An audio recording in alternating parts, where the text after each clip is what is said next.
This is the Creativity Clinic, a show that inspires creatives to take meaningful steps to fulfill your passion.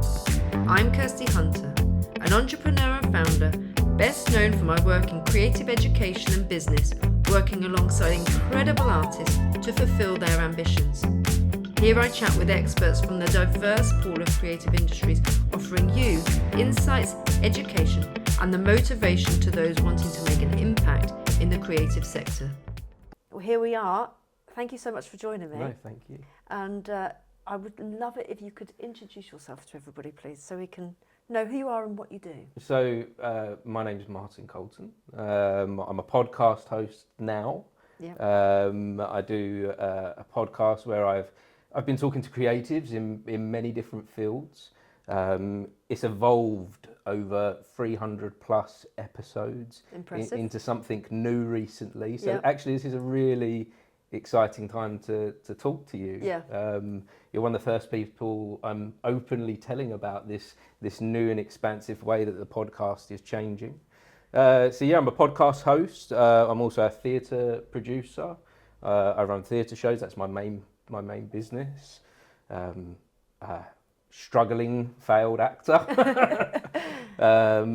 Writer a little bit. Generally, I'm a creative. I live a creative life. Yeah. Always have done. So if we're just going to give myself one title, creative. Okay, creative, which is perfect because this is obviously the Creativity Clinic. So you're in the right place. Lovely. And our paths collided because I've fairly recently been interviewed for your podcast. You have, yeah. And it was only right that I've never had a podcast host on the show, so it's only right that I have one, and we can talk about that journey. Mm-hmm. But of course, you've got, like you say, so many other facets to what you do, so we'll touch on those things as well. But let's just go back to the podcast. You over 300 episodes. So when did you start? About 18 months ago. Okay. I started this podcasting thing. Yeah. It started off, like I say, as one thing, and it's changed into something new. Yeah. And you've done it weekly podcasts? I've done it as consistently as possible. Okay. I tend to put 2 episodes out a week. Wow. Which that works out for 300 for 18 months, roughly, doesn't it? I guess. So I tried to put 2 out a week. Sometimes I was putting out an episode a day. Wow. Over a period of time. I went to the Edinburgh Fringe Festival last August, and following that I had so much content that I needed to keep it relevant for that time, that it was just put the content out there in the world. But now I'm at a kind of a pace where I put two episodes a week out. And I mean, having been on the other side of it, obviously, I know how much time and energy goes into that. Even if you do the minimal edit, that is still a huge chunk of your time. Yeah, it's become my life. I love it. And sometimes I'm sitting there at 3 o'clock in the morning, I'm thinking, what the hell am I doing? Yeah. Why am I doing this? But then the next day comes around and I fall back into the love and enjoyment of it. Yeah. I just keep going. And what sort of people have you had on as guests? So it started off with a lot of people that I know. Like I say, I'm involved with theatre. So it started off with a lot of actors, a lot of performers. That started to evolve into singers and dancers, and it went into directors, filmmakers. Like I say, I went to the Edinburgh Fringe, so a lot of people involved with theatre, writers. But this is where it started to change recently, that I've started to talk to people in different fields, spiritual leaders, community leaders, politicians. Wow. And so that the conversation has expanded past creativity. Right. And I suppose that's kind of then where it's leading to a slight pivot, and you're saying, well, rather than just talking about creative industries, you're now going into change makers. Was that the term that you used? That's it, exactly. I'm talking to change makers now, people that want to make a difference in the world. And I noticed that was heavily a theme of creatives, that a lot of creative people, they want to do their art for a reason, and they're trying to contribute something. So I found that it was naturally leading into this change-making area. Yeah. And as I was starting to find some of my listeners weren't necessarily creatives as well, that actually the audience was starting to expand the deeper I went into this thing. And also people wanted to bring an entertainment element into it. Right, okay. Where I was talking to the singers and the dancers, they were like, can I show you what I do? Yeah. Can I pick up my guitar? Yeah. And so it's turned into a bit of a talk show. Okay. Um, And so what's the new title of your show? so, completely ego-driven. The Martin Talk Show. I mean, nobody else has got it. It makes No, sense. Does yeah. what it says on the tin. It's me. Yeah. It's also because, like I said, I've gone down this path of it being one thing and going to something else. I started to notice that I'm following my curiosity. Right. Things that I'm interested in, Yep. people that I want to speak to. And it's not about me. Yeah. It is about my guests, but I'm driving that Yeah. through my curiosity. And it's also quite nice because it keeps it really open, doesn't it? I was speaking to somebody the other day because I've got the podcast and I also then do some consultancy, and they said, that sort of creativity in the clinic part of it is quite niche. And it is on purpose, but at the same time, from my consultancy side of things, you could understand that some people might go, I don't really know what that is. I don't know where you fit with whatever we might need your help on. And essentially, I was doing all of the things that they would want them to do, but that title put them off. Okay. So it's quite good in a way to have that sort of the Martin Talk Show, because at least then you can approach lots of different people in lots of different fields and still drive it as a niche because you've got an existing audience, I guess. I think so. Yeah. It's starting to early days still, but Yeah. it's starting to build. And yeah, if you look at the stats and things, which I try not to do too much, Yeah. You do see people coming back, which is really Yeah. nice. So you say you don't like to look at the stats too much, but obviously there's an element where for it to really be worth your while, it's got to be having some form of trajectory in the right direction. Yes and no. Yeah, okay. Can I challenge that? Yeah, go on. So what do you mean by that? What do you mean by your trajectory, first of all? I think for me, it's about trying to you're growing your audience, aren't you? And you're trying to make sure that your podcast can reach a number of people that for whom it's going to matter. It's going to land in some people's social media feeds, and they're going to go, "This is a load of crap," or "This isn't for me." But actually, some people then supporting it and then pushing it out to their audiences. Hopefully, there will be people that will go, "Do you know what? That's either really informative, educational, maybe a bit of fun, taking you away from the realms of your normal day to day." And it's to try and make sure, I think particularly for me, because it's still fairly early days for me, is to be able to say, well, I'm doing something right. And if I'm not doing something right, why is that? And how can I pivot potentially? Yeah. And I guess it's the markers we choose for, is it going in the right direction? Yeah. What are we choosing for that to have the value? Yeah. And I guess a lot of the time I do this, I look at the monetary side of things. I'm Yeah. like, I'm giving up all my free time for this. Like I say, late nights, early mornings working on this thing. And for a long time, I haven't been earning any money from this. Yeah. So you're like, oh, then surely the value's not there. However, for me personally, the quality of life that's expanded has been so vast that I don't ever see myself stopping this. Yeah. I don't ever see this not being part of my life now because my quality of life has improved so drastically. And talk to me about that, because I think I know what you mean when you say that, because I will absolutely echo that, but maybe for something different. But what do you mean when you say that that's improved the quality of your life? So, like I said at the beginning of this, I've always been a creative. I've always found a quality. I didn't notice it before when I was doing acting or theatre producing. The quality of life was being enhanced. It was just kind of there. It's just something that I did. Whereas this is so new and unique compared to everything else, where I'm meeting so many different people in so many different walks of life, building so many new strong connections with people. I feel like I'm part of something. Yeah. I feel like I'm building a community of people, and I'm part of that. Yeah. I'm part of the new world. Yeah. And every day I feel fulfilled through this, whereas I didn't before. Yeah, I think it's so true, and it's really lovely because we're in really busy lives, aren't we? And when you say to somebody, whether it's trying to build a network or wanting to catch up with even friends, like, when can you find time? When do people find time to have that coffee? it can be sometimes thrown into the long grass. Mm-hmm. But sometimes when you say, do you want to come on the podcast? Mm-hmm. There are those people that say, no, I don't want to go on a podcast. Of course, yeah. I've got a few Yeah. friends that I'd love to have a conversation with, but Yeah. it's not for them. It's not for everyone. Exactly. But then that sort of reaching out to people saying, do you want to come on? Sometimes it's got mutual benefit because they might be wanting to advertise something or just get themselves out there or just practice doing something different and nuanced. But it does allow for you to have those sort of meetings and conversations. And I think, and sort of tell me if you agree or not, is that when you sit down and you're having a cup of tea, normally, no camera, no nothing, you don't really dig quite so deep into the things that you might want to ask about. So you might know somebody for 15, 20 years and not really find out what they do for a living. No. You don't go to those sort of hidden depths, those hidden areas. And I think this is why the conversation is expanded, because I'm going to those places that are below the surface level. Yeah.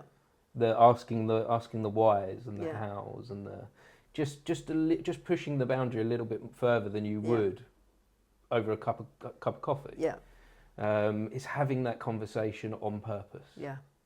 Does something. And not making people feel like you're going to be, you know, if you were to ask them as many interview questions and it was just down the pub, they might be like, this is a bit too intense. Yeah, exactly. And I personally have always hated interviews. Yeah. And that's one of the reasons I call myself a failed actor, actually, is because I've always been terrible at auditioning. Right. Being put on the spot and having that, right, here's your list of 10 things. Yeah. Like, I can't do that. My brain doesn't function that way. But having this conversation, this flow, it just naturally goes somewhere. Yeah. Yeah, it's really nice, isn't it?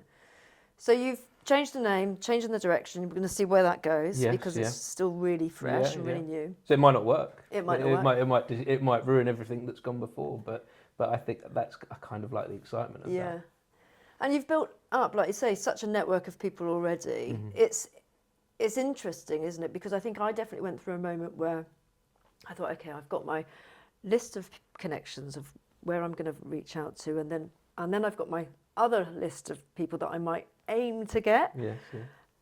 But at some point you might run out. I thought I was going to run out, but actually it just keeps going. No, how many people on this planet for Well, us to go? yeah. You know, and I think there are, whilst there are some people that don't, we've mentioned friends that don't want to talk openly, there are people that do. Yeah. And it's been joyful meeting all those new people as well. Stomach's rumbling. Tummy rumbling. Have you not had breakfast? I did not that long ago. So what's your sort of strategy when it comes to like reaching out for people and finding guests for your show? So it started with friends, Yeah. immediate friends, and people that I was working with in that moment. So those immediate connections. And what I found is, starting with those people, it naturally led to another circle of people. Right. So everyone knows other people, and they're all going to share that they've been on your podcast and talk about it. And then some of those people started to approach me. Right. Some of those people started to say, oh, you had Luna on your podcast. Yeah. I've got something I'd like to talk about or share. Or in the beginning, there were a few businesses that I promoted, and I wasn't looking for any money for it because I was looking for the experience and how to grow it at that point. So I didn't mind promoting their business and what they do. And it all felt very organic. Right. It all felt like almost like it was meant to be for me. There was no forcefulness behind it. It was, would you like to be part of this? If they said no, fine. If they said yes, we'd do it, we'd arrange a time. And the more I kept putting it out there was a point last year where I was getting 2 or 3 people come to me saying, oh, what's this? Yeah. How do I be involved? Right.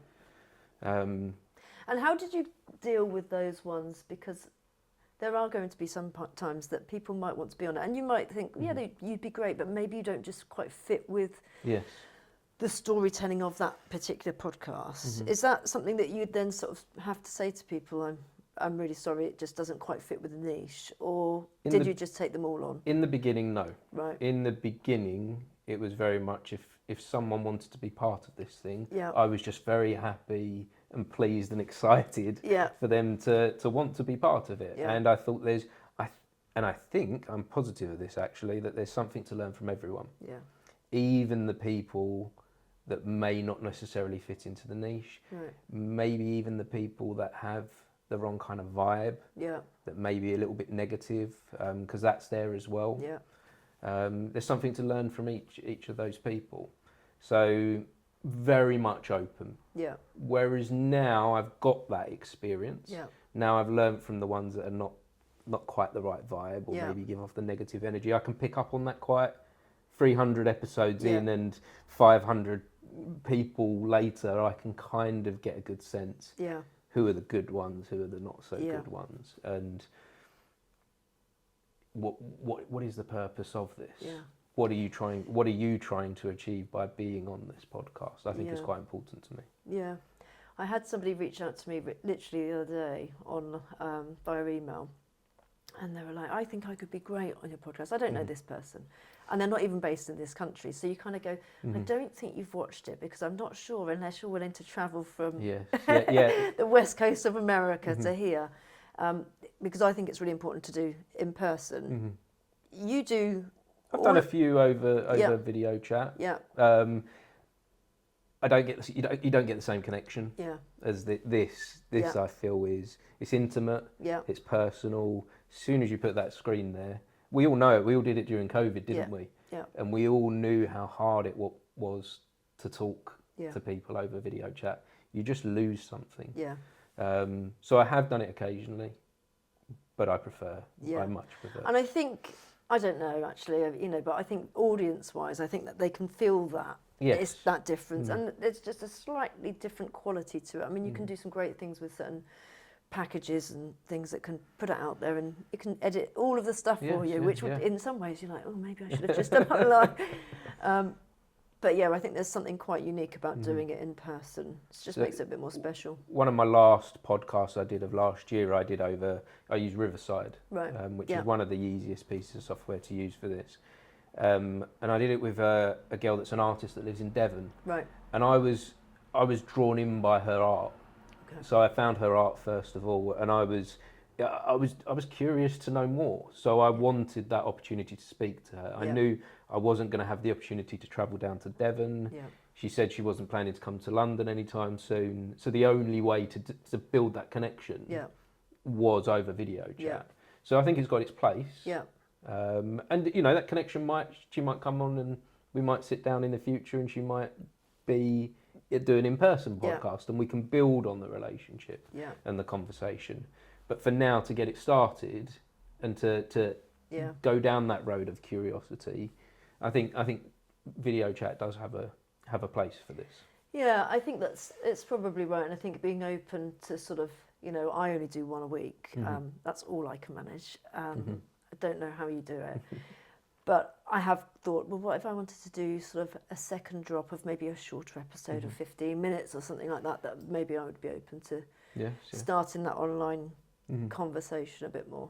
Although it is more software to then spend money on. So, Yes, it is, and I guess some of these longer conversations, I take them out as what I call nuggets. Right. On my YouTube channel, I have a Yeah. playlist of nuggets where I'll take the hour or the 2 hour conversation Yeah. down to a 3 minute section. Right. So I chop them up, and sometimes I'll put them out on the Spotify Yeah. playlist as well if I feel they've got a particular value to Right. add. It works. It doesn't. It's interesting actually. That doesn't work on Spotify. Okay. You don't get many listeners with that, but it does work on YouTube. Right.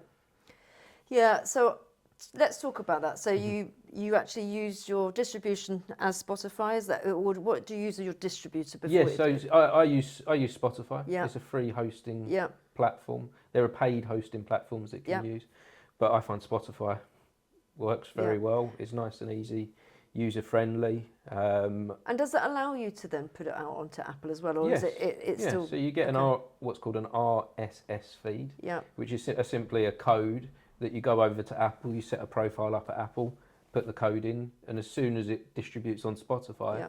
it moves over to Apple as well. Yeah. And you get all the stats and everything feedback, Yeah. so you know exactly what's going on. Yeah. And so I've put that RSS feed on about 30 different podcast platforms. Right. So it's wherever you get your podcasts, Yeah. you can find me. You've not got access just to that. Yeah. So somebody Not who's just starting Spotify. out, in the first instance, wanted to do it really quickly and say, okay, I don't need huge amounts of equipment, and we'll come back to that in a minute. But they could go onto Spotify, the free site, and just start distributing and putting it on all of those different Spotify platforms. for podcasters is what it's called. I'm not sure of the domain name, but put that in Google. Spotify for podcasters. You set up an account, it's free. You upload any of your episodes onto there. And like I say, you take that RSS feed code and then you set up a profile on the others and put the code in. And then every week I'm only ever going on to Spotify to upload my content. Unless, of course, you're doing YouTube. YouTube's separate. Yeah, YouTube is separate because it's the video format then. But again, free. Again, free. Yeah. Again, free to upload to YouTube. How do you find, because my experience with YouTube has been quite, I'm not going to say painful, but I definitely feel like the quality, so I record in 4K. I don't know what you're recording in, but I record in 4K and I upload, and it takes a really long time to upload something to YouTube. It could take almost as much as overnight.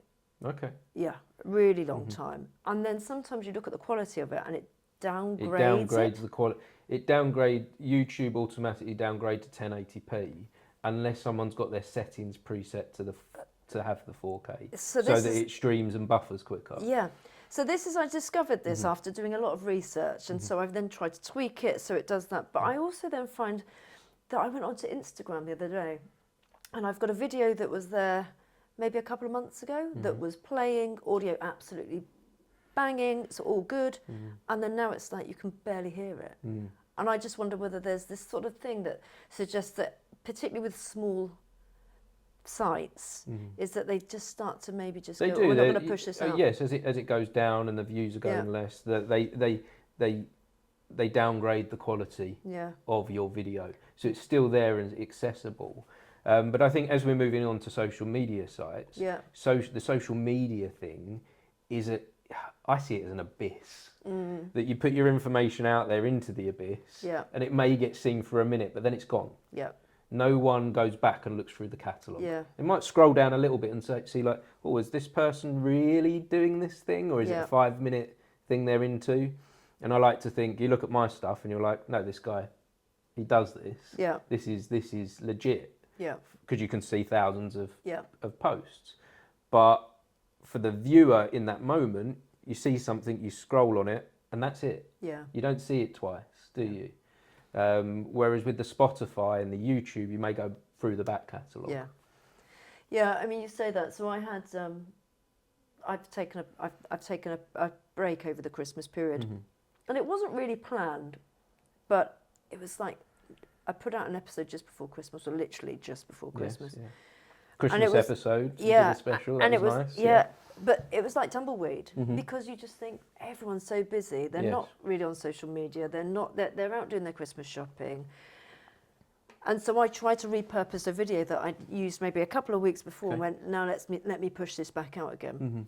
No, it was like, no, the quality was just suddenly shit. I was like, I'm going to have to go back into my Premiere Pro, do it all again.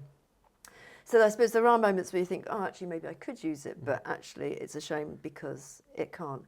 Did you experience sort of similar things over the Christmas period? Or? Yeah, so January is when people look for new podcasts. Right. It's when everyone's going to the gym. Good to know. Yeah, it's when everyone's going to the gym. I think it's something, there's a ridiculous statistic like an increase of 4,000% of uptake on podcasts in January, because January is that moment of you want to restart your life. You want to, in general, people are going, right, I need a fresh start. I need some inspiration, or I need someone to guide me. I need something new in my life. Where am I going to find that? And I think people have found that within podcasts.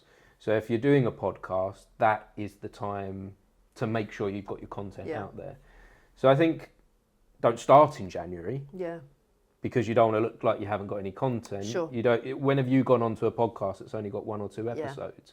As a viewer, you go in, look at a podcast and write like, oh, they've got 20 episodes. There might be something here for me. So you want to start before January, but you want to be flowing in the system throughout that month. No, I mean, it's a really good point, isn't it? I don't know what you did when you launched, but I launched with 2 episodes and my trailer.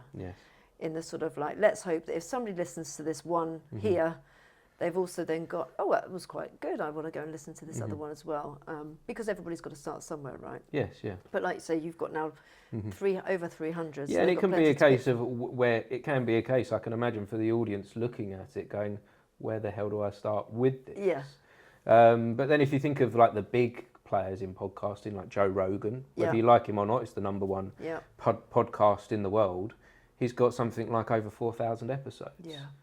And I think at that point you go to it for credibility. You kind of know what you're going to get, don't you, when you look at his podcast.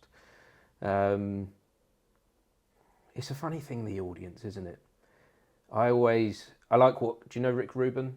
I've heard the name. I haven't listened to the podcast. Music producer, Right. hosts a podcast, a creative guru, Rick Rubin. And one of his messages is to all his artists that he works with, is the audience comes last. Right. In everything you're thinking about with what you're creating, the consideration of the audience should be at the end.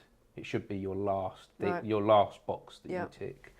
You should be thinking about your art first, and just put it out into the world. And really, it's not up to me whether people like it or not, or if they find it or not.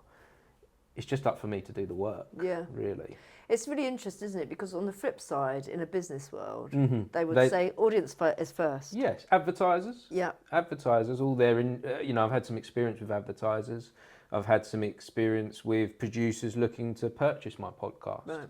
And all they were interested in was the numbers, the statistics. Yeah.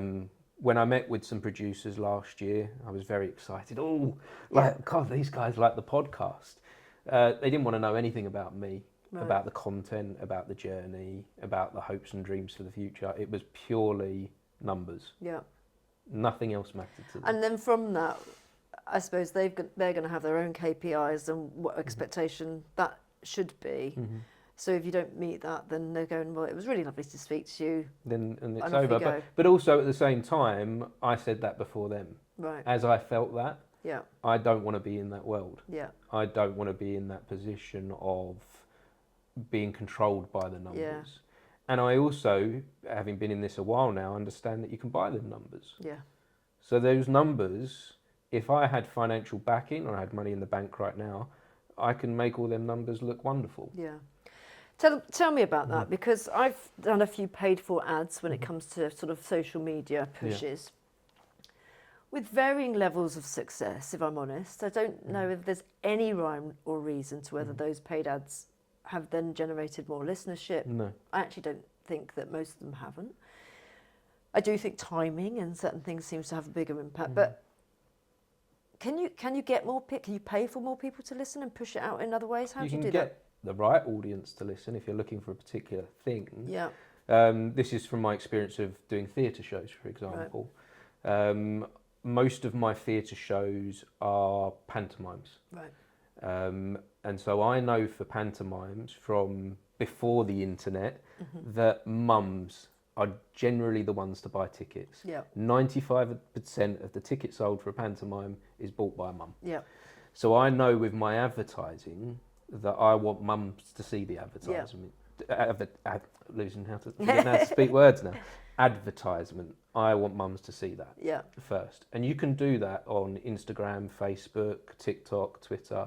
You can make sure it goes to mums, particular age groups in particular areas, and no one else. Yeah. So it's not like the old days when we had a newspaper and we put an ad in the newspaper and everyone saw it. Yeah. No, I can condense that to the right person that's going to purchase my ticket. Yeah. And so you could do that with your podcast as well. You could look for actors. Yeah. Who is your target audience, would you say? I think creative, performers. Yeah, I mean, it's really interesting because I've got such a broad spectrum of obviously creators coming in, and the idea is that some of those lesser known roles are the ones that when I've interviewed people, it then has to go down that niche because you want it to go to somebody specifically, a specific role in the film industry or a specific role in the backstage world, and those ones actually seem to have been the ones that have performed better rather than a more widespread. generic, Mm-hmm. like actor. Mm-hmm. And I think that's been an interesting sort of learning curve, and particularly as well, there was one guy I interviewed. He is a graphic artist, illustrator, very niche in terms of what he really loves doing, comic drawings, and there is such a huge audience for that. It might not be typically my audience based on like the overview, but very, very much for that episode. Mm-hmm. So I think for some people it's that they want to watch a certain person, listen to a certain person on a certain episode because that's what's in their zeitgeist. Mm-hmm. And then there will be the broader audience that go, I really enjoy the show, and actually all of it's really interesting to me.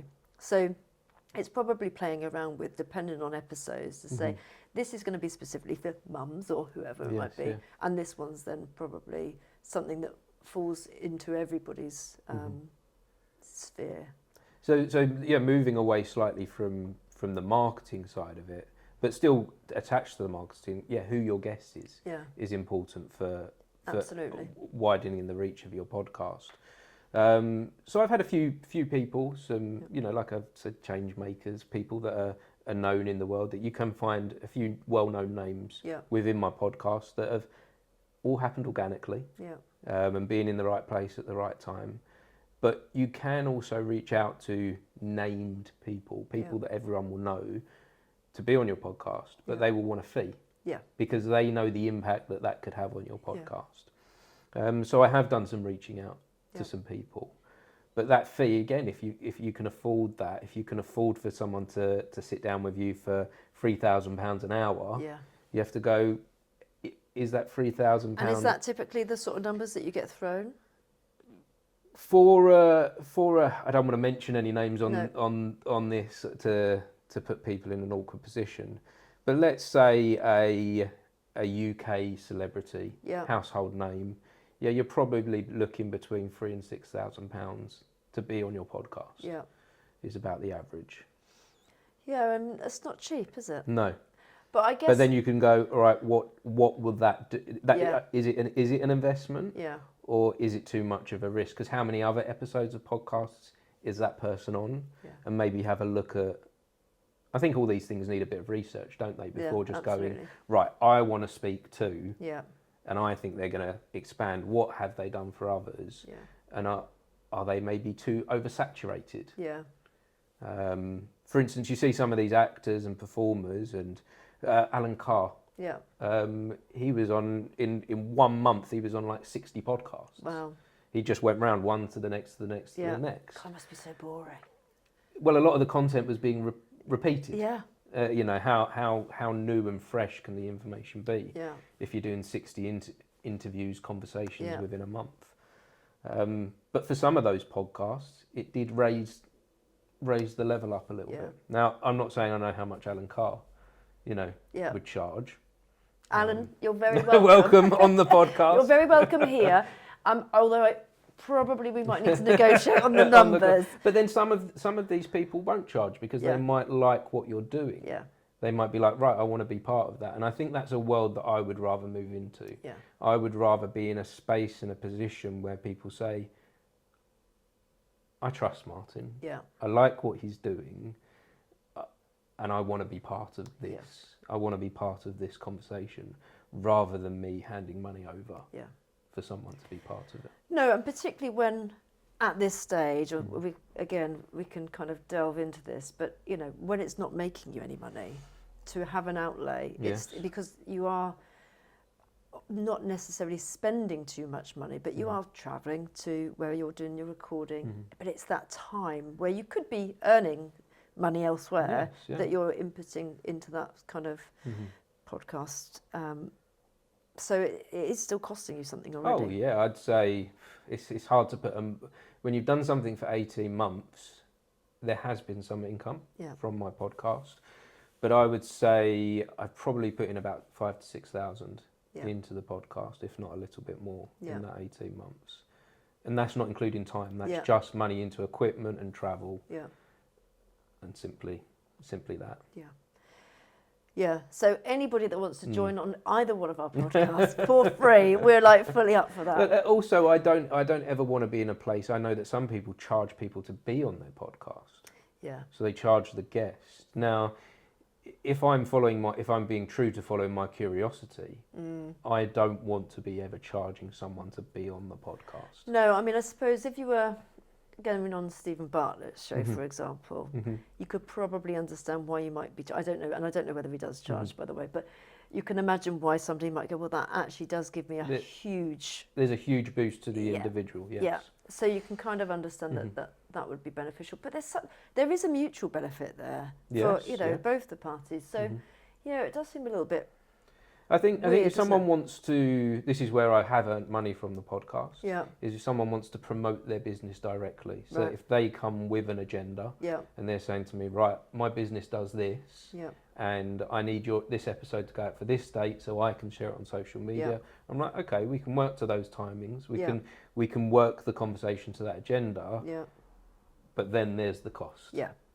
And that seems much more fair, doesn't it? Because actually you otherwise might not have necessarily had that person or that group of people on your show. Yes, yeah. So it starts to kind of give the trickle in. So what's the sort of future plans for it, and where do you want to take it? Because you've pivoted, Yeah. you're going to continue to put out regular content, Yeah. but where do you see it being in, a couple of years' time? Where would you want it to be? I want to go back to that trust thing. I have a 5-year plan. Yeah. And I have one simple line. This is the first time I'm talking about this. Okay. So I have and it might sound a bit corny, but I have one simple thing that I feel like I'm leading towards. I would, like you dream about being an actor or a performer. I did. Yeah. It's similar to that. My dream is to be the most trusted talk show host.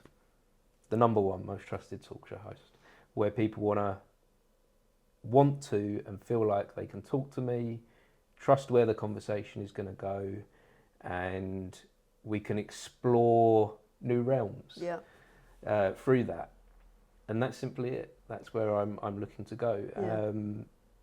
And I need to sustain myself through that journey, so there does need to be a business element in there as well. So advertising does have to come into that at points as well. So how will you know when you are the most trusted host? Good question. I have a sense of, I don't know, you've been a guest. How does it feel to be a guest? Do you feel like you can trust me? Yeah, I mean, it was a great conversation. It was a very relaxed conversation. You're here invited now, so that's a tip. You go, well, actually, I've been invited back, so that must be something. You must have been doing something right. And I have been on a few other podcasts that have been about maybe different topic areas, which have mostly been positive. One was online. Actually, 2 were online. One was online overseas. It was horrendous. And then others have been with people that I've known. So yours was the first one I didn't know you. And no, it was a really comfortable experience. But I guess it's that bit of, there will be feedback from the guests that you have. Yeah. And I suppose it's maybe building up a pool of all of those things It about is, how and I guess, and the more I'm thinking about it, is feeling this sense of people coming to me. Yeah. People wanting to be like they do at the moment. Yeah. So maybe I'm already reaching that place. Yeah. Maybe I am feeling into that already. But yeah, this sense of people coming to me, people that I think it's very important for us to share. Yeah. I think this conversation thing that we're doing, conversation on purpose, is important. And yeah, I want to continue to be part of that world, and for others to want to be part of it as well. Yeah. Yeah, I think that's quite a nice thought, isn't it, actually? You go, well, I've got a list as long as my arm, I can't squeeze them all in. I mean, wouldn't it be great to be able to be a full-time podcast host where you were financially stable enough that you could do that? Yes, yeah. I mean, that would be like dream world. And that would say, I am the most trusted podcast host because the list is so long and people are knocking down the door. And I have financial freedom. Yeah. I'm stable through that. Yeah. I guess those should be the markers that I'm looking for. Yeah. But full-time might be impossible as it stands because you do so many other things. So Yes. tell me about some of the other things you do. So pantomimes. Yeah, so theatre producing. Yeah. Do small. Here, I'm forgetting how to talk again. A podcast host that can't talk. I shouldn't be doing this. But yeah, small tours of theatre productions, and they financially keep me stable enough throughout the year to. It kind of has been trickling on a bit for the last couple of years. I don't see that growing much further than it is. Yeah. But I found this place where I can do that and this together. Yeah. I can balance the two. Yeah. And at some point I would like to pivot from the theatre productions just into podcasting. Right. Okay. Yeah, I guess the thing with pantomimes is, as brilliant as they are, that it's the time is you can't now replicate that and say, well, we're going to grow that business model because we can just do it 3 times a year. Yeah. Well, you can't because it's pantomime. Oh well, no, I do it 3 times. Oh, do you? Yes, yeah. So I do throughout the year? Yes, I do it throughout the year, and that's how I managed to do it. So pantomimes have become kind of an all year round thing now. I did not know that. No, they have, yeah. They have where I'm doing it anyway. So when else do you do it then? So Easter half term, Yeah. May half term, sometimes in the summer holidays as well. And what sort of storylines are they? So there won't be on a large scale with Right. a large cast. So there'll be more kind of like a one-act panto. Okay. So, for instance, the one I'm going to be doing in April is going to be Rapunzel. Right. In Rapunzel, the characters are Rapunzel, the prince, the evil witch, and the king. Yeah. So there's a cast of 4. Oh wow. Plus, there's some puppets involved as well, so that expands the story a little bit. And so that cast of 4, we can do it predominantly like in one small theatre Yeah. and move it to a couple of other theatres within that week or 2 weeks Right. as well. But in the holidays, parents are looking to entertain their kids. Yeah. They're looking for things to do. And so that's why pantomimes have become kind of an all year round thing. I did not know that. Maybe it's because my daughter's now 14, so it's just, and I mean, particularly. I don't know if everyone's doing this. Yeah. Well, it's a good idea because it does mean that you can, like you say, you've got an audience there that in the holidays have got children to satisfy and entertain. And I try and keep the price level at a price that people can afford. Yeah.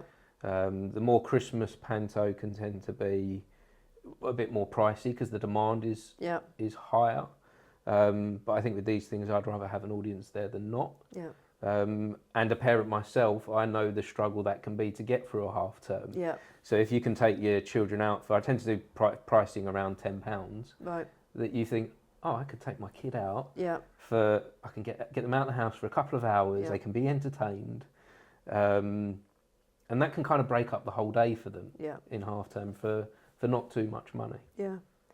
And where do you find and cast your actors? Do you tend to use a lot of the same people in your shows that you've built up almost like a group of people that you go back to? Some people would say that I'm unfair as a theatre producer for doing that. Okay. But I need to work with people that I can trust. Yeah. I need to, doing this over 20 years now, I've learned a few hard lessons. Yeah.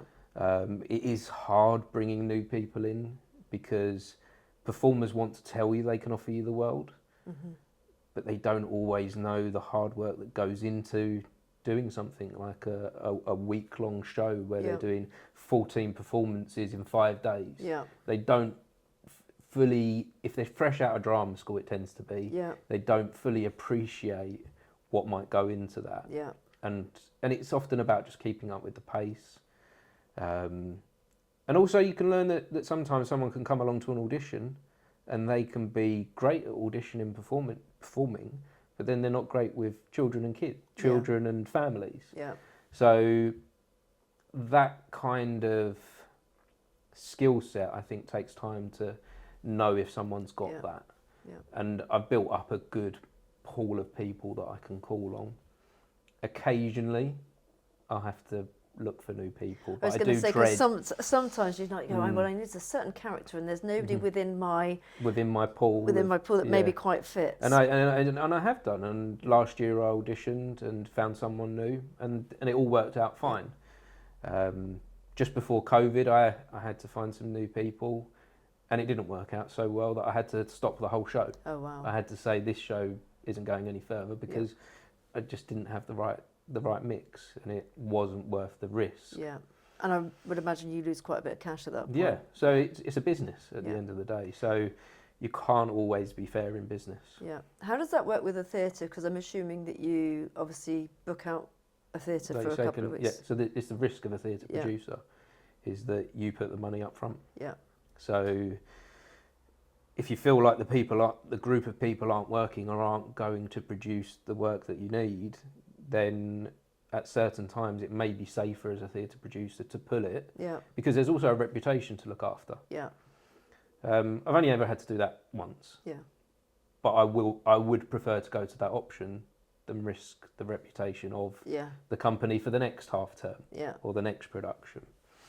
So it is a business. That is something I consider Yeah. a business first. And then I guess both the theatre and yourself then will do all of the marketing to make sure that people are aware of that. So you've got you doing that personally, and then I suppose all your cast members, Yeah. and then the theatre themselves will be saying, well, this is what we've got going on at that period of time. So that's Yes, also yeah. helpful to sell out those Mhm. seats. So you must get good margins on that if you've got a full house sold out. Then the idea is that you can I come think away with with a bit of cash. theatre productions, the margins aren't always as good as you think they're going to be, Right. because there's a lot of upfront Yeah. costs, and there is a lot of risk involved. You could put on a show Yeah. and no one turn up. Yeah. And that's why the reputation is important, because it's about those returning customers and, Yeah. and word of mouth. But yeah, margins, and I always make sure I can pay my performers first, having been a performer myself. Yeah. But so with business, I like to be flexible. So sometimes I'll do profit share. Mm-hmm. Sometimes I'll do flat fees. Yeah. And I think that can offer the actor a good incentive as well, Yeah. the performer, that if they see there's profit share involved, they might want to encourage more people to come and see the show. Yeah. And it can give them a bit more of an investment as well Yeah. of their time. Yeah, I suppose, and it sort of de-risks it slightly for Mhm. you as well if they're doing a profit share, because Yeah. you know that, well, if you aren't making huge amounts of money, then at Mm. least your costs are going to be shared amongst Yes, all of yeah. you. Yeah, it's quite a good incentive, but it's maybe more of a risk Mhm. for an actor, Yeah. because if it's not doing it as well. Having been an actor, when I'm looking at my finances and I'm taking that first step of working out how and if and when I'm going to do the show, Yeah. I always calculate first of all, how am I going to pay everyone? Yeah. How is this going to be Yeah. possible and fair? And so far, by taking that calculation first, it has always worked out Yeah. well for everyone involved. Yeah, it's definitely the risk though, isn't it? I suppose anybody trying to do it for the very first time, Yes. I mean, shit yourself. It's Yeah, probably yeah. what the Yeah. thought process would be. Yeah, and don't get me wrong, this has taken a while to Yeah. build up. This is a business that's taken 15, 20 years Yeah. to trickle into something that is now sustainable. Yeah. Do you think that your role as an actor and sort of being known in certain productions that people might have then been able to buy into you as a sort of director? Not everyone that's worked for me knows that I've done any acting. Right. I think that just helps me personally relate to people, Yeah. having that empathy and that understanding. Yeah. I don't tell everyone I'm an actor, because actually I put that as that I listed all these things that I am, and I put that kind of at the bottom Yeah. now, being Yeah. an actor. So do you see that that's something, you wouldn't cast yourself in your own production? I've done that once, Okay. and I regretted it. Pantomime Dame? No. It was a serious play, and it was not a play. It was a film. I was doing a Okay. short film, and I wrote the film, directed the film, starred in the film, and it was dreadful. Was it? I wouldn't show it to anyone, because you need that outside perspective. Yeah. There is a reason for a director. Yeah. There is a reason for a producer to be these separate things, to be all of them. Yeah.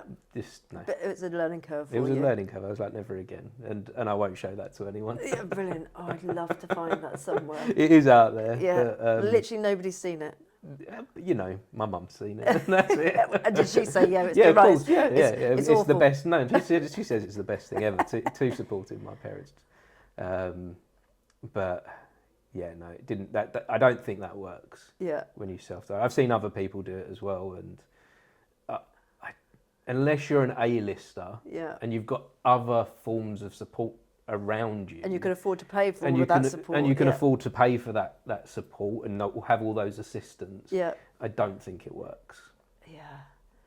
No, it's definitely brave. Yeah, I think I saw it as a way that I wanted to make this film. Right. I wanted this to happen. I wanted it to be a certain way. I wanted it to be for me. Yeah.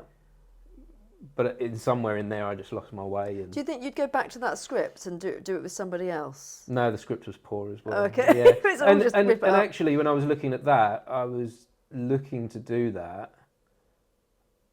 for the audience. Right. I was looking to do that to show to casting directors, what I'm capable of Yeah. as an actor. That Right. was my purpose behind it. Yeah. So I put the audience first, Yeah. and so and that's why I know that it doesn't work out Yeah. for me when I do that. Yeah. So no plans to do that again? No. I'd like to act again, but I'm not chasing it in the same way Right. that I used to. So you trained as an actor.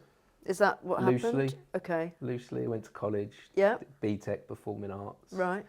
Um, So did you but- always want to be an actor at that point? From me wanting to be an actor, I started when I was about 15, 16. Right. A friend of mine dragged me along to a community theatre group. And when I found that, I really did find myself Right. and knew that I wanted to be in theatre forever. And every plan that I had prior to that just went out the window. I was going to be an astronaut prior to that. Right. Okay. Yeah. Of course. But yeah. but then I started to realise as I went down this road that it wasn't that I wanted to be an astronaut. It wasn't that I wanted to be a firefighter or a policeman.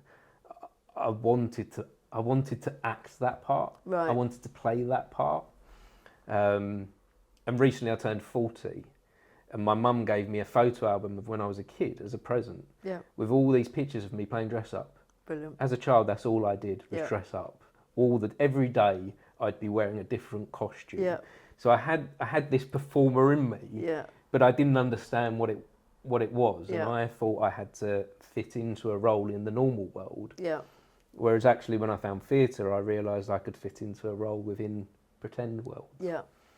Have you ever managed to play an astronaut? I haven't, no, but maybe that's the goal. Maybe Yeah. that's Find any script out there that, or maybe you'll have to go back to writing yeah, yourself. maybe, Yeah. maybe. Or the policeman. Yeah, no, I've played policeman a few Yeah, times. okay. Yeah, I've done the policeman role in a few things. So So you then go to college. You study your level 3 qualification. yes, And yeah. then you go straight into acting from there. You get a job. Yeah, I came out of college and I just wanted to be out there in the world. I just wanted Yeah. to be doing it. I'd had enough of learning. I Yeah. didn't have a good time at school. I didn't actually have a good time at college either. I'm dyslexic. Right. I didn't fully understand what that was. I didn't understand I how think to... nobody did really at that time, did they? No, I didn't. At school, I was just told I was dumb and slow. Yeah. And then at college, they said, yes, you did the test, and they told me I was dyslexic. But I didn't have any coping mechanisms with that, and I was often beating myself up over it Yeah. rather than trying to embrace it like I do Yeah. now. And how did you find that then, when you're an actor learning scripts? Because I think for a lot of people, they might go, well, how do you manage to do that, then reading all of these scripts? How did you find that was actually something that you could do despite the dyslexia? Well, I struggled for a long time in Yeah. silence. So I would go to auditions and just do my best. Yeah. And my best was often awful, because you turn up to an audition and say, read this, Yeah. and I'd be like, oh, and I'd make a fool of myself and fail the audition. But then, And I think people still do that now, the They sort of do. on-the-spot auditions, don't they? Because like my daughter absolutely loves theatre. She wants that to be her thing. She's really brilliant at learning a script when she's got time to go over it and do it. If you gave her something straight away and said, can you read this to the class, they'd definitely be like, it's too much. yes, yeah. But yeah, I think that does still happen in casting calls, Yes, doesn't it? yeah.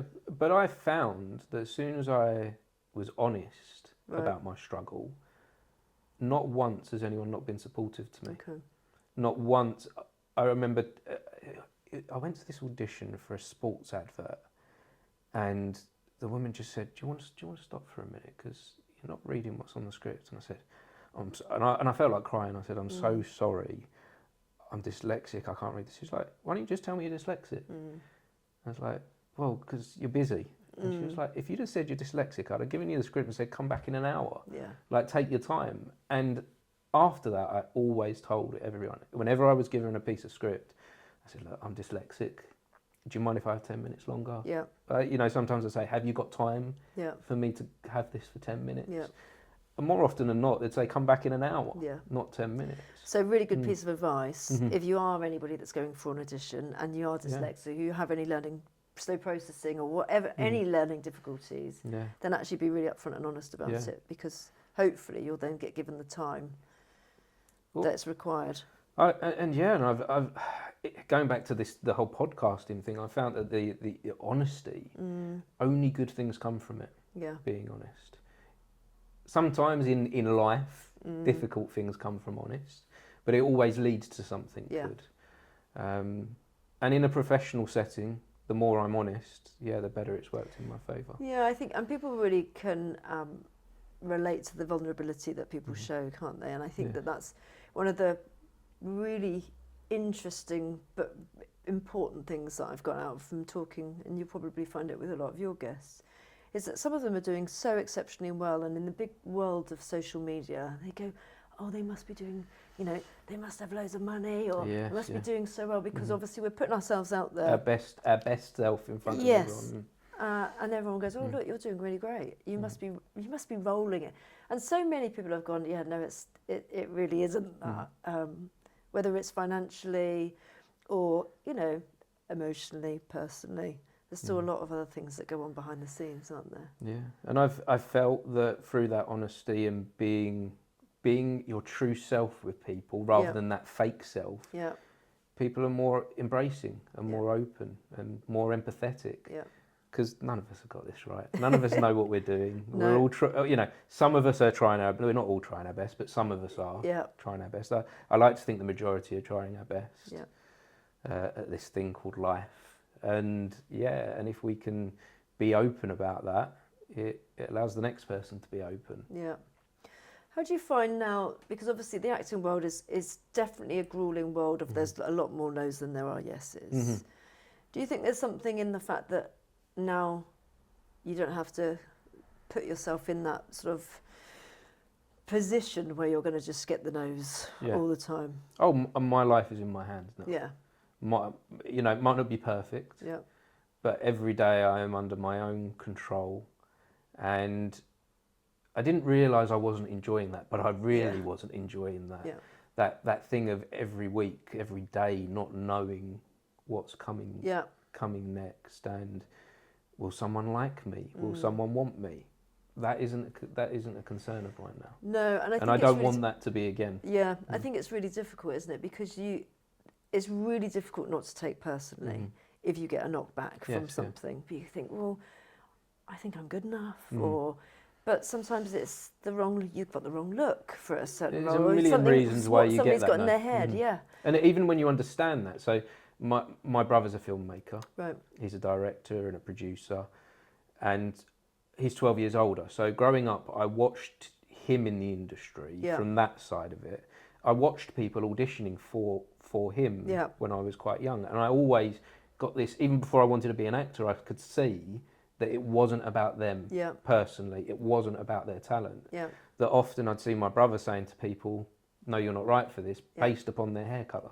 You know, something absolutely ridiculous. So I always had a grounding there that I didn't ever walk out of auditions in a position of defeat.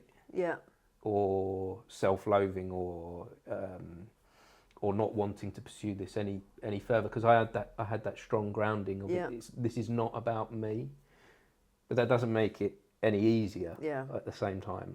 That living that life of no.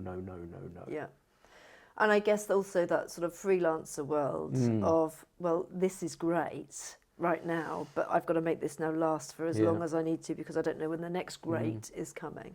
And that's quite unsettling. And what sort of people do you think manage to stay in the industry for so long that are still getting the no's? delusional. It can be in a good way. Yeah. And I think some of us need to be a little bit. Yeah. I think I am. Yeah. I think we need a belief that is beyond ourselves. Yeah. You know, if we get too wrapped up in the real world, Yeah.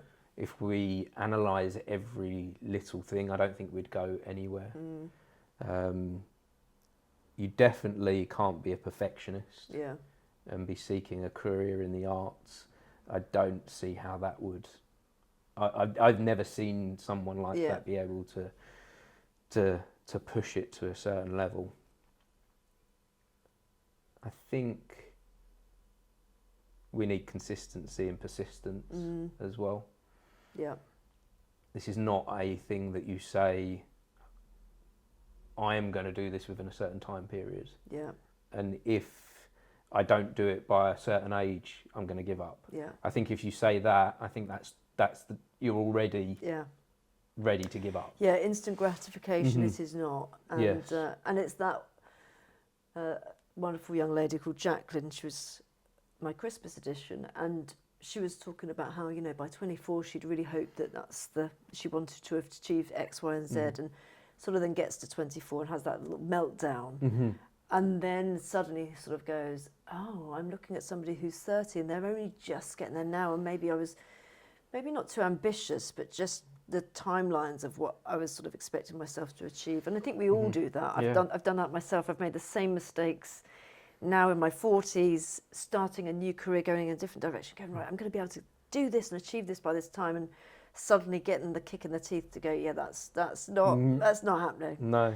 It's just like the journey is the journey. Yeah, and it's very dangerous to compare yourself to others, because we are all on a different journey, a different trajectory, and we have to find our own way. Yeah. And also sometimes the thing that we want to do maybe isn't the thing that we should be doing. Yeah. I don't think I should be an actor. Right. I think I should be at this moment. I think I should be a podcast host. I think it's taken me to 40 to find what I should be doing. Yeah. But I think I had to go through that phase of wanting to be an actor. I think it took me to a moment of asking myself, what do I really want out of life? Why do I want to be an actor? Yeah. What is it I'm pursuing here? And does acting really fit with that? And did you find the answers? Yes, yeah. In pausing Yeah. and stopping, I found the answers. It definitely wasn't ever going to be found in this forcefulness thing that I was trying to do before. Yeah. This, I must be an actor and I'm going to make it. I wasn't giving myself a chance to reflect on who I actually am. Yeah. Within that. The good thing as well about being a podcast host is that you can do it in your 70s, 80s, whatever. Yeah. Keep going. Yeah. Like I say, I don't see No now shelf I'm in life. control of my life. I don't ever see this not being a part of my life. Yeah. I think I can get better at it. Yeah. I think I've got a lot of improvements to make, and I think I'm learning every time I do this, which is something that I love about it. Yeah. I was thinking heavily on the way here about when we did the podcast last year, and I had some big takeaways from our episode in things that I did. Yeah. So I think I mentioned it in the podcast. I was remembering how on the way to you coming to meet me, I did all my research about you in the morning, Right. listening to your podcast. Yeah. And I'd listened to your podcast previously, but I was really concentrating on you just before you stepped in the room. Yeah. And I didn't give myself any freedom to breathe, that I was still wrapped up in the research. Yeah. That actually I wasn't concentrating on Yeah. the moment. So I learned a big thing there of Yeah. I need to not do that again Yeah. in that way.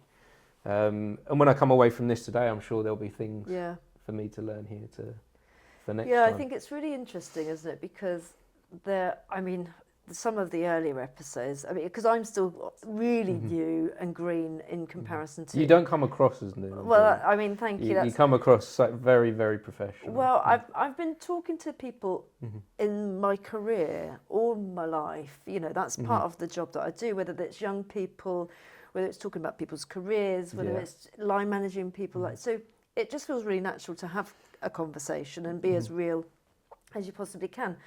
And I think that, you know, for some people, they sort of expect you to have this list of questions that you might have. And you go, well, actually, I know where the direction of travel is, and I know how to have a conversation. So it kind of works. But definitely at the beginning, it was, my friend said it to me. She went, I could really hear you listening. And I thought that was a really lovely thing to say. But you do find yourself really having to sort of tune in, don't you? More so than normal, because you're going to go, well, I hold on a minute. I'm okay if the direction goes there. But I'd like but to actually, jump. I've also got to try and make sure that it does cover some of these other things that maybe are quite important to get across, that we don't miss something. I struggled with that on our episode. Yeah. Because there was building works happening. I don't know if you remember, there were building works happening next door.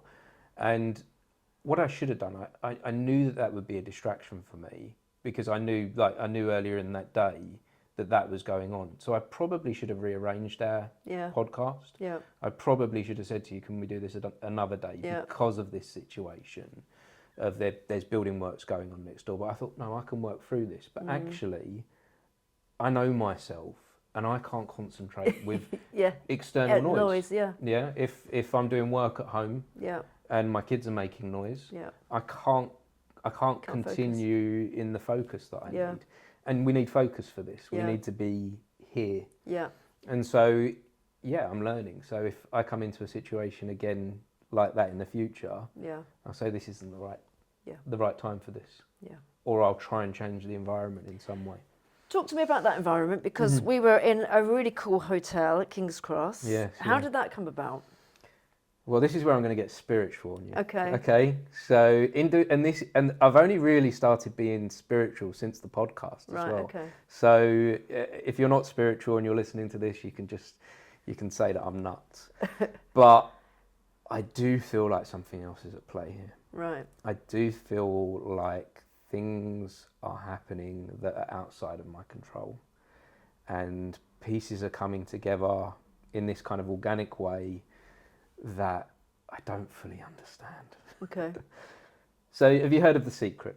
Yeah, I've read The Secret, yeah. Yeah, and so there's quite a few people that believe in The Secret and have read it, and it works for some people in certain ways. And I'd read The Secret and I was interested in it, and I was like, okay, I think there's something to that, but never fully like pushing that or driving that or manifesting. Yeah. But since I've been doing the podcast, I do ask the universe for things. And the universe is providing. Yeah. And I don't fully understand it. And I'm grateful. Yeah. But as I was doing the podcast, I had this wonderful setup of this community theatre I run, which we haven't even touched on my community theatre life yet. But I run this community theatre where I live. And so I've got access to a small 100-seat theatre that I can use to run my podcast from. I'm very blessed and lucky. Not many people have that. Yeah. And so I started there. But where I started to get other people wanting to be involved that are outside of the town in which I live, they were finding it hard to come to the theatre. Yeah. And so I started going into London looking for spaces. I did one episode of the podcast in the gardens of the National Theatre. Brilliant. Because I was just like, I just need to be I know I need to be in London. I know I need to be in town. How am I going to make this work? Yeah. So I just went out there and just tried to make it work. I tried to make connections with theatres, and no one was really in our podcast kind of go away. We haven't got time for this unless you want to pay for a space. Yeah. No. I tried to do a few podcasts in coffee shops, but again, all that external noise. Too noisy. And I was like, how am I going to do this? How am I going to get there? So I just started saying to the universe, look, I want to do good with this podcast thing. I'm not sure what that looks like. I just need a space in London. I don't know how. I don't have any connections in London that are going to offer me a space, but can you help me find a space? And within a week... Did you write it down, or did you just say it out loud to yourself, or was there anything specifically that you did at that time, or was it just in your head? It was a semi out loud. Okay. So I think as I've fallen into this manifesting thing now, because I'm fully into it now, that it's kind of a morning ritual now. Okay. And it happens in the shower. Yeah. And that's how I'll finish my shower, almost with a morning prayer. Yeah. And it's not always about asking something for myself. And sometimes that morning prayer will be something of gratitude, but occasionally there'll be something that I feel like I need, or I feel like I need to move forward with. And so so this one day I asked for this. I said, look, I need somewhere in London to move forward with this. I need a space in London, and I left it. Yeah. And that day, a friend of my brother's, who I didn't know, came on the podcast, and he was on it. We had a great chat and everything. He's a filmmaker. He went away, and then about a week later, a friend of his contacted me, and he said, "Oh, so a friend of my brother was on, and then his friend called me, and he said, oh, I'm a comic book artist. I don't want to be on your podcast, but I've been listening to it. I like it. Do you fancy coming into London for a chat?" Yeah. I was like, okay, and I was thinking we're gonna do a podcast. Me and this comic. This is all I know about him. He's a comic book artist.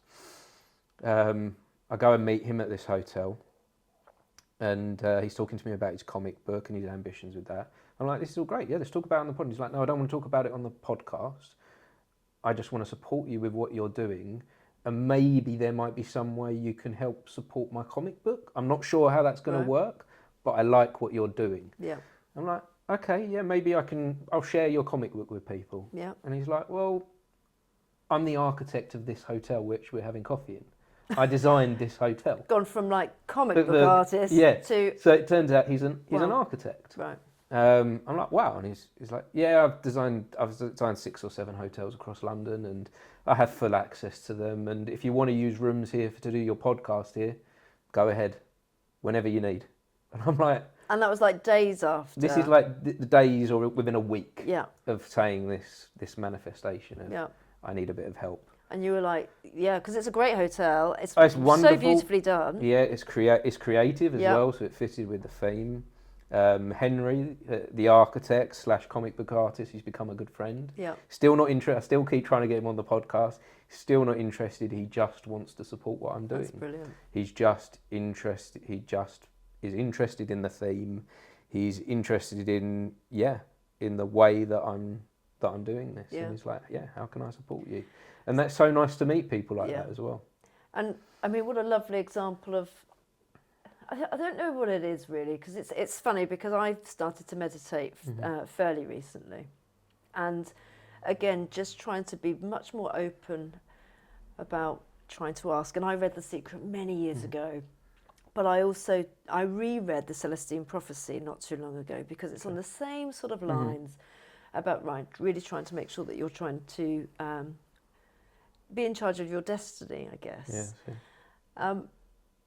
And I think the shower is a really key place because the shower is a space where I do most of my thinking, where it's like, I've now got to get out and write that down. It was always a space where I'd come up with ideas because your mind's free. Yeah. You're not there isn't anything else you've got to do in there other than the normal routine that you do, but your mind wanders. I think something about the water as well. I don't know. But Well, I'm into cold plunging. Oh, are you? Yeah. So as I hit my mid-30s, I started to ache. Right. Ache a lot. My joints started to ache, and I started to feel battered and bruised. Yeah. And what do you do that in a plunge pool? So I've got a plunge pool. Yeah. I've got one of those in the garden. I'm not brave enough, shall we say, to use it at the cold of winter. Yeah. But I use it once it's gone past this cold snap. Yeah. As we start to go into spring, I'll start to get in it again. I'll start to get in it again. But I do start the day with a cold shower. Right. Every day. And yes, I think it opens up the mind. Yeah. I think I couldn't start the day any other way. I mean, I definitely love a shower. I definitely am not the cold. I'm not fit for cold. It just doesn't work for me. It doesn't work for me either. No. It's not supposed to. No, it's true. There's something about the intensity. Yeah. And something about that going from. Do you know Wim Hof? Have you heard of him? Yeah. He's the guy that really kind of promotes cold therapy. He says, when we're at night, our bodies heat up. We heat up like a hot dog, and we need to cool down to an ice cube. Yeah. We need to, like our body, we need to regulate that temperature. If we let it happen naturally, we can do that in our youth, in our teens. Yeah. But as we move into our 30s, 40s, our body temperature regulation isn't so good. Right. So the cold plunge wakes that up. Yeah. It wakes up the immune system. Your nerve endings become alive as you change the temperature of your body. Yeah, it's supposed to be incredible for the vagus nerve, which is then so important for so many aspects of your body. And people with autoimmune disease is a challenge to try and stimulate that vagus nerve, aren't they? Which I know that cold plunging is definitely a good thing. But it's not I love it now. Yeah. I couldn't start the day without it.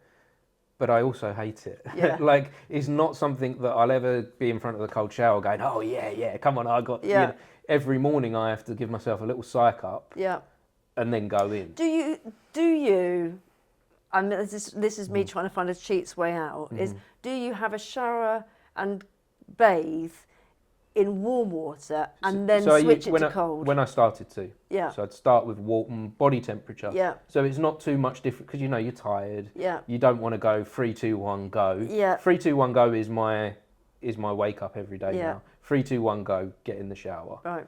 That's what I do. But before that it was warm, tepid temperature that I could handle. Yeah. And then at the end I would turn it to cold. Yeah. I mean, my hair, I've got obviously long, thick hair. It takes its time. Yeah, I have to go through the process. So that length of time on cold, I think, would just be too much. So I think that if I was try at the end. Yeah. So have your normal shower as you do every day. Yeah. But then when you're finished, slowly Tell start you what, to I'm going turn to it give down. it a go. I'm going to try it. Be kind to yourself, like, because it is harsh to jump in. But I'm now at this place where I feel the benefit so much. Yeah.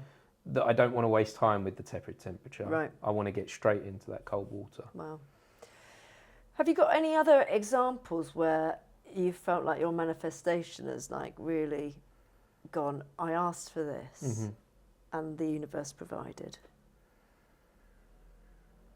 Well, the whole way through doing this podcast, when I went to the Edinburgh Fringe Festival, I talk about myself being a performer, but I am an introvert. Yeah. Or I was an introvert. I don't know what I am now. I was an introvert, and going to the Edinburgh Fringe Festival, the idea that I had there was I had a few podcasts lined up with people that were doing shows. Yeah. But I also knew that I'd never been to Edinburgh Fringe, but I'd seen and heard that the streets are busy. Right. And that there's people out there in the world. Yeah. And I knew I wanted to get out there on the street, so I'd have to walk up to people and start a conversation. And I knew that wasn't for me. Right. That wasn't a natural skill set. Yeah. This is going to make me really uncomfortable. This is going to make me really uncomfortable to do that. On the first day of being there, I remember walking around the corner onto the mile in Edinburgh, the main mile where everyone is, walking around the corner, taking 3 deep breaths and going, "Come on, Martin, you can do this, you can do this. Universe, please help me out here." As I walk around the corner, someone comes to me and says, "I'm performing. It's my first day here. I haven't approached anyone yet. Can we just have a bit of a conversation?" Wow. And they were having the same moment that I was, and we just bumped into each other. And then I just felt relaxed. I was like, I'm not the only one in this position, and I got shown that.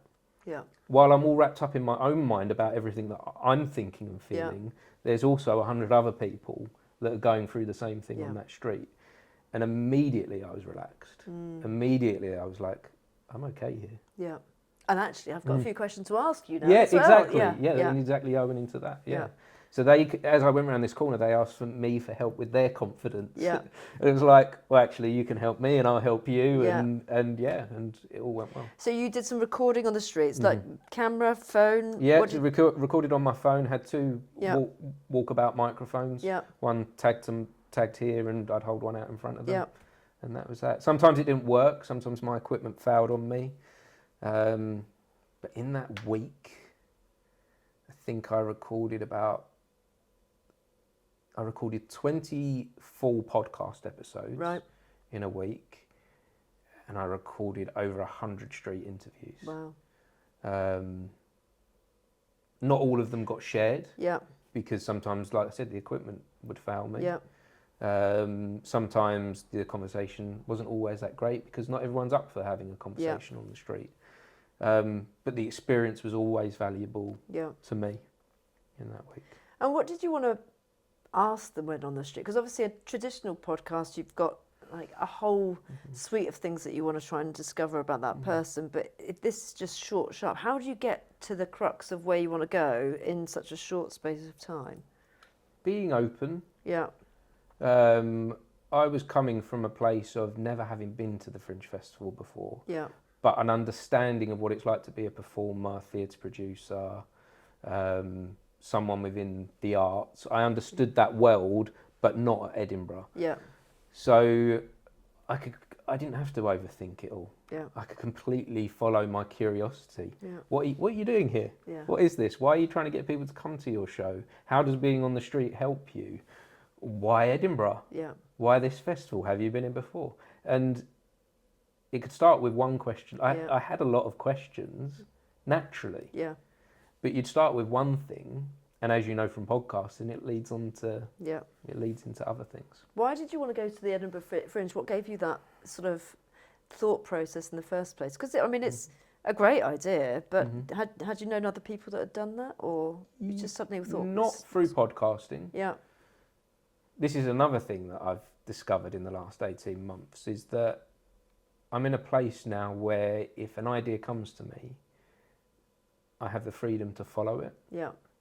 It might not always work out how I think it's going to work out. So far it has been. Yeah. So far it has been working out, and I didn't have that before as an actor. If ideas came to me, I didn't know how to pursue them. Yeah. Or when I did, they'd often fail, like Yeah. I was talking about when I was directing and writing myself in a short film. Yeah. It was a complete mess. Whereas now, ideas are coming my way. I'm able to grab them. Yeah. And I'm able to pursue them. Yeah. I had always had a feeling I would go to Edinburgh Fringe at some point. I think every performer has an interest in going there. Yeah.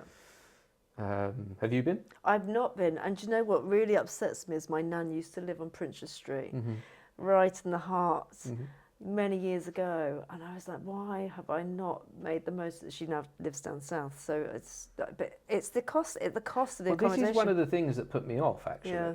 Over the years, I'd said I'd go there. I said I'd take shows there, and I'd listen to other people in theatre that I know, and they'd go, oh, you can't afford it, you'd never be able to do it, and it's financially it's a waste of time. And I think financially, potentially, it can be a waste of time. And there's a lot of people up there with their expectations for this being the big break. Yeah. There's 5,000 shows going on in 4 weeks. Yeah, it's a lot. It's a lot. But there's also a lot of people. And there's also a lot of opportunity outside of the show, which I don't think people are fully embracing. Right. And I feel like it's a place that I can do more there. Yeah. I feel like it's a place that I will visit as often as I can. Yeah. I'm definitely going back this year if you want to come. I was going to say, sounds great. Yeah. And it's not as expensive as everyone told me. Yeah. So I was there for a week. Yeah. For my flight there and back, and an Airbnb, a bedroom in someone's house. Yeah. Cost me £700 Okay. in total for a week to be there. Which is not too bad. That £700 was paid for through crowdfunding, through guests that have been on my podcast, mainly. Good idea. Like, Great how idea. lovely is that? That all the guests that have been on the podcast, I said to them, look, I want to expand the podcast. Yeah. I'm starting this crowdfunding thing, Yeah. even if you could only afford free. But I hate asking people for money.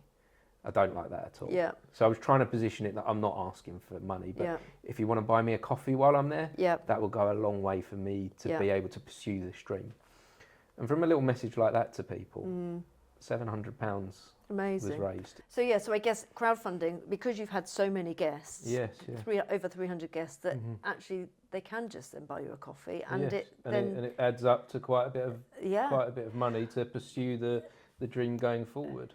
So is that something that you do again? So like maybe not for Edinburgh. Are there other places that you think, oh, I'd really love to go there? And Well, with the crowdfunding thing, I think you have to be careful when Yeah. reaching out to people for money, that it doesn't kind of turn into begging or Yeah. or relying on others too much. I think that took me to where I needed to go, and that Yeah. did that. So would I pursue crowdfunding anymore? Not necessarily. I don't Right. think that's going to drive me forward. Yeah. I don't know. There might become something, but I'm not seeking Yeah. to run things via crowdfunding. Yeah, okay, Is what yeah. I'm trying to get at. Yeah. I'm not seeking to keep this moving Right. by that. I think it helped. Yeah. It helped lift off and take me Yeah. in that direction. But I think the Edinburgh Fringe Festival in itself took me to the next step. Yeah. So for me, my viewership quadrupled Yeah. from being at the Edinburgh Fringe, Right. and the connections Yeah. have just, where I had this, I think I talked about circles of friends at the beginning, Yeah. and that went to their circles of friends, and I'm feeling like this trickle, this wave expanding Yeah. from the initial pool of people. Yeah. And the Edinburgh Fringe just made it turned this like this initial trickle of people into like an ocean of people Yeah. all of a sudden. And they're now spreading out, and Yeah. people are contacting me from their contacts, and people are asking me if I'm back there this year Yeah. in January. Like, it's already moving Yeah. for the year So did you ahead. have any slot or anything where people could come and watch you live or anything like that, or was it No, you just no, there as it an was observer? me. It was me going to them. Okay. So I reached out to people beforehand. I messaged people. I did a few video calls with people that were going there Yeah. to help promote their show a little bit. Right. And then with all of those people that I did a video call with, I said, well, I'd really like to come and see your show, Yeah. and then we'll talk about it afterwards. I saw about 10 shows a day, Right. Wow. and I never had to pay for a ticket because I was always being invited because these people wanted me there. Brilliant.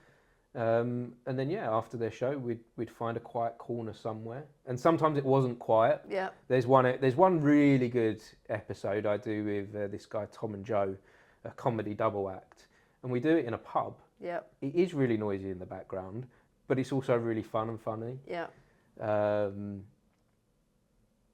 And so I had this where I'd lined people up and went to see their shows, but then people were hearing that I was there and like, oh, can you come to see our show as well? And can we do a podcast with you? And where I bumped into people on the street, Right. they were saying, come to the show. Yeah.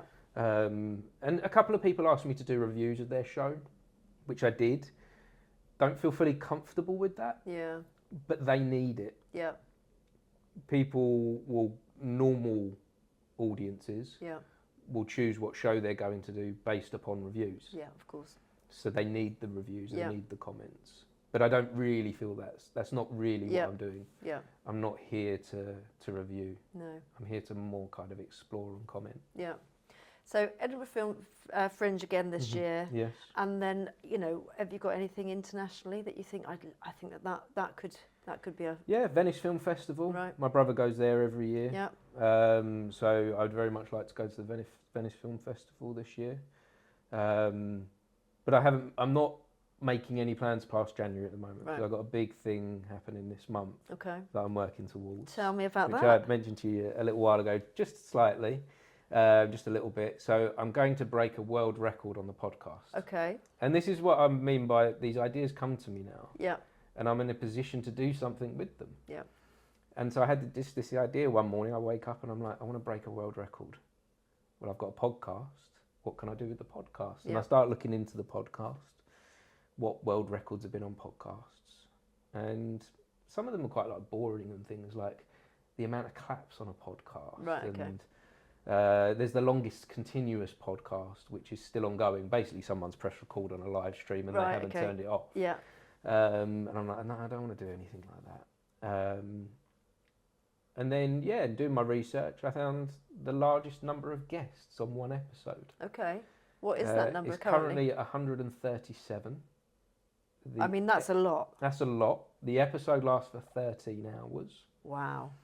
So I was like, right, that's the one. I've got a big amount of people, Yeah. big pool of people to ask if they want to be involved. I'll start reaching out to them individually and seeing who wants to be part of this. I know, but I mean, even in your 100-seater theatre that you've got Mhm. access to, it's not going to be big enough. Well, I'm not going to speak to them all at the same time. Okay. So my setup, I can speak to 5 people at once. Yeah. I have a sound desk where I can link in 5 microphones. So I'll do it in 5 to 10 minute slots. Okay. And I'm going to have a stage manager. I was going to say, you need some help with that. Yeah, so I'm going to do it I'm going to try and do this over 10 hours. Right. Start the day at 11 a.m. Yeah. Try and spread people out as much as possible. Yeah. And then my stage manager will bring people through. They'll sit down on the sofa. Mhm. We'll have a topic of conversation. He'll let me know when the next lot of guests are ready, or if we need to speed up the time a bit. I think as long as I get 3 or 4 questions out of every individual, I think that's fair to call them a guest. Yeah. So then I'm saying the minimum for one person being on there 3 minutes, the longest 10-15 minutes. Yeah. Not everyone has to be there in person. I'm going to Right. call a few people. Yeah. There's a few people I've become friends with from the Edinburgh Fringe that live in America. Okay. So if it starts getting late into the evening, well, for them it's going to be early morning. Great. Yeah. I'll just give them It a works, call, yeah. and they're on it. Yeah. So far, I'm doing this in 2 weeks from today. Right. So far, I've got 60 people lined up. Okay. So I'm on my way Yeah. to building that up. And if you don't quite get that number, Mm-hmm. are you going to use it as a practice run? I'm using it as so one of the important things to mention with this is that yes, it started out with an idea of breaking a world record. Yeah. But then the purpose of it has become far more important than the world record itself. So the purpose isn't necessarily just to do a world record. That's where the initial idea. But then as I started to plan it, I realised I could do something good with this potentially. Yeah. And last year I witnessed the profound impact that this local charity had on people's lives within the local community. St Clair's Hospice is their name. And what do they do? So they look after people at end of life. Yep. I lost 2 very close friends last year. And seeing the way that they care for people at that time, not just the person that's passing, but the family that's around them, I was shocked that this isn't something that everyone gets to have. This hospice has 8 rooms. Oh, wow. So they can only care for 8 people or families at one time. Fully self-funded. Yeah. A little bit of a backstory. My children had a nan that was an adopted nan. Right. It was my wife's next door neighbour who embraced my children as her own, and would treat them every birthday and Christmas, took them out for days out, and we also embraced her as a member of our family. And her name was Pam, and we had a nickname for her, Nanny Ham, because that's my son couldn't say Pam, he could only say Ham, so she became Nanny Ham, and for 15-20 years she became a nan to us. Well, when she passed, she went to the local, or was passing when she came ill, she went to the local hospital and went to visit her there, and she was in a lot of pain and she was struggling, and it was in the middle of summer, it was boiling hot in there, trying desperately to keep her temperature cooled down. There's not people screaming in the corridors, noises going off. The environment was just horrible. And looking at her, you could see that the environment was causing her pain. Yeah. And my wife reached out to St Clair's Hospice, and luckily they had a bed available. Wow. And she changed instantly in that last week. When she finally passed, she was there for about a week. She had her friends and family around her, either quiet or music playing in the background. None of this external noise. The temperature was always right. You could see she was at peace. And she passed in the garden.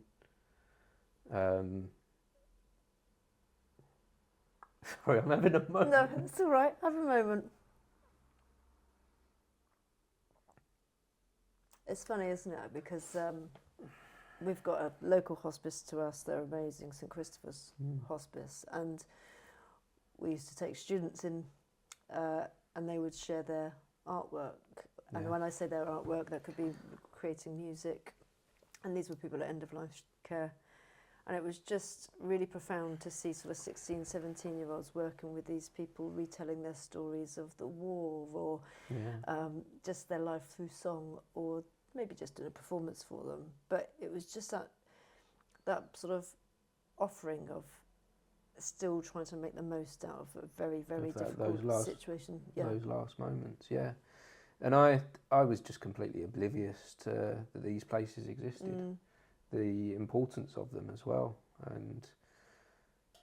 but like you say, eight places. That means that for so many people, they don't get access. Yeah, the town next to this hospice is home to over 100,000. Yeah. So how is that? Yeah. That enough to care for all of that 100,000 that live locally? And having enough people. And then a friend that I've known for 20, 30 years. He had cancer and it took him in 6 months. And for a lot of that 6 months, he spent a lot of his time there. Yeah. And again, and even he was there not just in his dying moments, but also there for respite. Yeah. To help with his cancer treatment. And it's not part of government funding. Yeah. It isn't something that's available to all of us, no matter how much it should be. Yeah.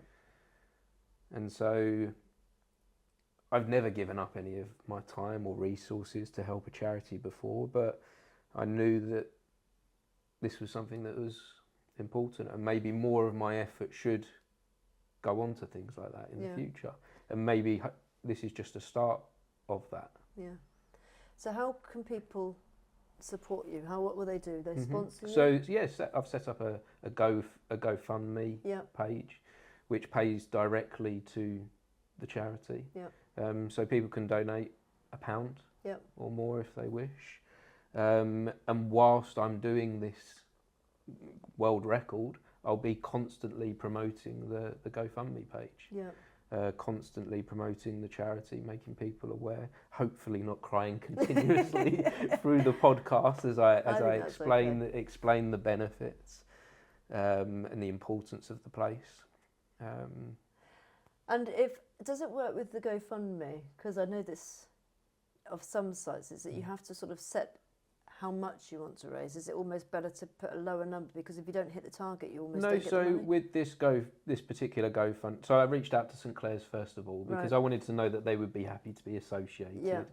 So I reached out to the charity first, and they were like, of course. And so I said, well, how do I do it then? How do I make sure the money just goes straight to you? Yeah. And they regularly use this funding site, GoFundMe.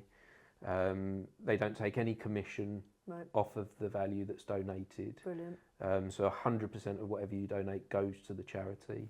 The GoFundMe thing does say at the end they're a charity themselves. Right. So if you'd like to support them, you can support them separately. I didn't know that actually, but that's good to know. So the GoFundMe, I hope I'm giving the right address. If not, I'll give you the correct, we can put all the correct links in the one. show notes. GoFundMe or Just Giving?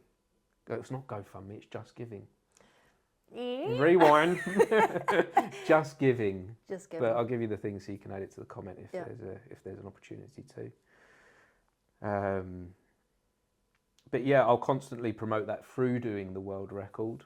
And yeah, even if I raise £30 that day, it's some contribution towards the charity. What's the date of It's the 25th of January. Okay. Is that what day Saturday. Is it? Saturday the 25th. I'm going to start the day at 11 a.m. Okay. I'd like to invite you along. Okay, well, we'll have a look. if you're available, I'll have if a look. it works for you. It's also an opportunity for all my podcast guests to come together in some way.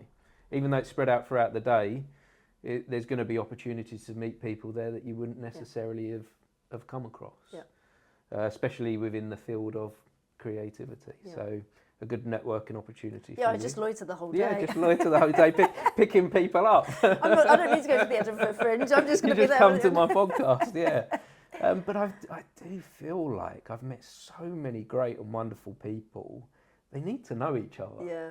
They do. They need to connect. And I've got a WhatsApp group. Yeah. But that's not the real. The real connection happens in the real world.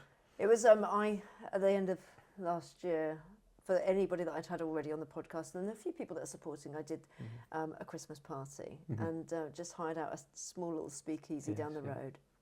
And I was really nervous because I was like, people aren't going to come, and how can I make sure that this is not really costing me too much money? Because there was moments where it was like starting to spiral, and I was like, shit, I'm not earning any money. Yeah. But it was great, and I got people into the room together, and it was just that. I was like, you need to speak to this person, and you need to speak to this. And then there was obviously very natural connections, or creative collisions, I like to call them, that happened. And yeah, some of those people have maintained connection, which is just brilliant. So yeah, I know exactly what you mean. It's really nice. Yeah. It's really, really nice. So yeah, if that can be achieved from it at the same time as well, that would be wonderful. And I'm bringing also, because I'm trying to get 200 people together, I am reaching outside of the podcast to other like community groups, local theatre companies, got the local MP coming down who's going to be part of it. So I'm reaching outside of just the initial circle again. Yeah, it's a great idea. And I think it's really nice that you're doing it for such an important cause that quite clearly has moved you to do something. So that's brilliant. Thank you. You mentioned before we hadn't really spoken about. I mean, we could just keep going. We could, couldn't we? But you hadn't. We'll really have to do a follow-up episode. Yeah, exactly. We'll do. Well, I've said this to a couple of people. They're going to come back like a year later. And we'll see what we've got up to. But let's just talk quickly on your community work that you do. So tell us about what you do there. So I have a small theatre that I am the trustee of the charity that runs the theatre. And I love theatre, and I have that. How did that happen? Yeah. Like, I know that's a bizarre and unusual thing to have access to. Yeah. But the town in which I live, a community theatre group got hold of an old village hall, and through self-funding alone, they have transformed it into a theatre. And it's been running as a theatre since '96. I came along and started doing some amateur dramatics there in the early 2000s. And once I started doing stuff there, I never really left. Right. And I got such a benefit from this place, I wanted to keep it running for others. Yeah. I wanted others to benefit like I have from the place. So I became the chairman, and I look after this building for others to have access to and use. And if someone comes along that wants to put on a theatre show, I try and support them as best I can. Yeah. We do have to earn an income to be able to put the electricity on and to be able to put the heating on, but it's our building. Yeah. There's no, there is a margin for what we have to raise each year, but we don't belong to any council, or there's no outside groups. There's just a small committee that look after the place for theatre. Yeah. So, for instance, there's a young girl that's just come out of drama school. She has ambitions to start a new amateur theatre company. Yeah. And she wants to put on Much to Do About Nothing. Cool. And so she can't afford to hire the place. Yeah. So we're doing a profit share with the tickets. Yeah. So there's no risk to her. Yeah. She can come in, do her show, and support the building as well by doing the show. Yeah. And I love the place and the community that we have there. Everyone is invested, and it's been a blessing to my life to be part of that. And I don't know, forgive me if I'm wrong, but I feel like you've gone on this huge journey, and only knowing you recently, but you're talking about that sort of almost like you're finding yourself and actually where you should have always been. Yeah. But you needed to do all of those things to get here. But that bigger purpose of rather than striving for the cash or the accolades of being an actor, but actually now you're finding joy in the simple, the giving more than taking, and then just also trusting in the universe. Trusting in the universe. Yeah. Trusting everything will be okay. I used to have a lot of fear and dread about the future, and lots and lots of anxieties. And I'm not completely fearless. I'm not saying that, but I've learned coping mechanisms to deal with that. Yeah. And it takes time. And you know, I could look back before my life 18 months ago and go, "Oh, that was a failure." But I've learned so much that when you twist the way that you look at things, it gets better. Yeah. If you could give some advice. Don't ask me for advice. Do you not think there's anything that you know, if it was your children? Which, yeah, they'll say I give them too much advice. Yeah, and you know, we're always trying to steer, aren't we? And and I think it is really a journey that we all have to go on at that time. But if you were going to try and steer your children in a certain path along the lines of where you are now, to try and get them maybe there quicker, do you think that would be relevant? Or do you think it just is the time is the time? I think it's different for all of us. I don't think there's one set of rules for how we navigate this world or life or career or whatever it is we're doing. I think we have to be flexible and adjust.